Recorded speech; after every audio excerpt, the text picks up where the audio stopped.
Sio jukumu langu kumhukumu Rais Samia Suluhu Hassan, lakini katika demokrasia kupata 98% ya kura, hili ni jambo gumu sana. Hii ndio kauli ya Rais wa Kenya William Ruto aliyoitoa katika mahojiano maalum na kituo cha kimataifa cha Al Jazeera baada ya kuulizwa kuhusu ushindi wa Rais Samia Suluhu Hassan katika uchaguzi uliofanyika hivi majuzi huko Tanzania. Kauli hiyo imeongeza moto katika mjadala wa kisiasa uliokuwa ukitokota nchini Tanzania, hasa wakati ambapo nchi ilikuwa ikikabiliwa na maandamano ya wananchi kutoka maeneo mbalimbali. Maeneo kama vile Dar es Salaam, Mbeya, Arusha na Tunduma yalishuhudia machafuko siku ya uchaguzi. Kwa mujibu wa taarifa za waandishi wa habari na mashuhuda, machafuko hayo yalianza siku ya uchaguzi, yakishika kasi kadri siku ilivyoendelea.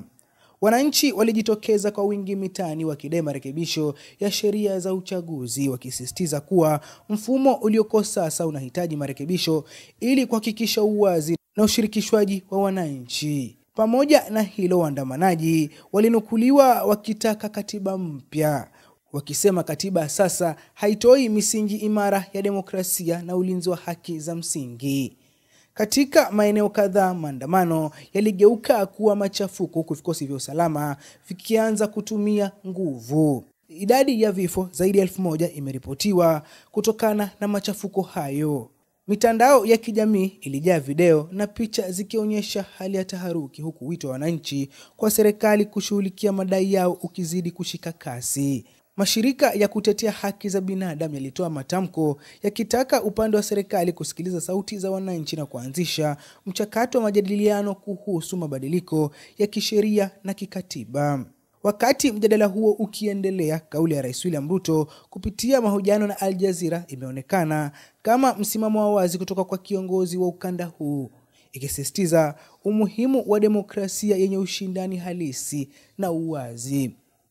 Mpenzi mtazamaji, hii ndio kauli ya Rais William Ruto wa Kenya baada ya kuulizwa kuhusu ushindi wa 98%, ushindi wa kishindo wa Rais wa Tanzania aliyopata katika uchaguzi uliofanyika hivi majuzi. Lakini licha kupata ushindi huo, kiongozi wa upinzani Tundu Lissu bado anaendelea kuzuiliwa, huku viongozi wengine 10 wakiwindwa na polisi, huku ikiwa kiongozi wa Chadema ambao ni Amani Golugwa, John Mnyika na wengine. Polisi waliweza kutoa taarifa kwamba wanawahitaji katika kituo cha polisi na wameanza uchunguzi, na baadhi yao washakamatwa. Polisi wanadai kwamba hawa ndio ambao waliweza kuchochea ghasia hizo ama machafuko hayo, ama walifadhili machafuko hayo. Kwa hiyo baadhi ya viongozi wa Chadema tayari wameweza kushikiliwa. Lakini kauli ya Rais William Ruto ni kwamba katika nchi yenye demokrasia ni vigumu sana mtu kupata 98% ya ushindi, na ni kwamba uchaguzi wa Tanzania ulifanyika, lakini macho yote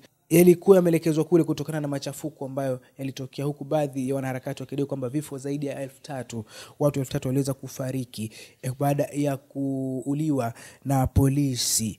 Lakini serikali ya Tanzania imekanusha madai haya, ikisema kuwa wale walioandamana si wa Tanzania bali ni wageni walitoka nchi jirani.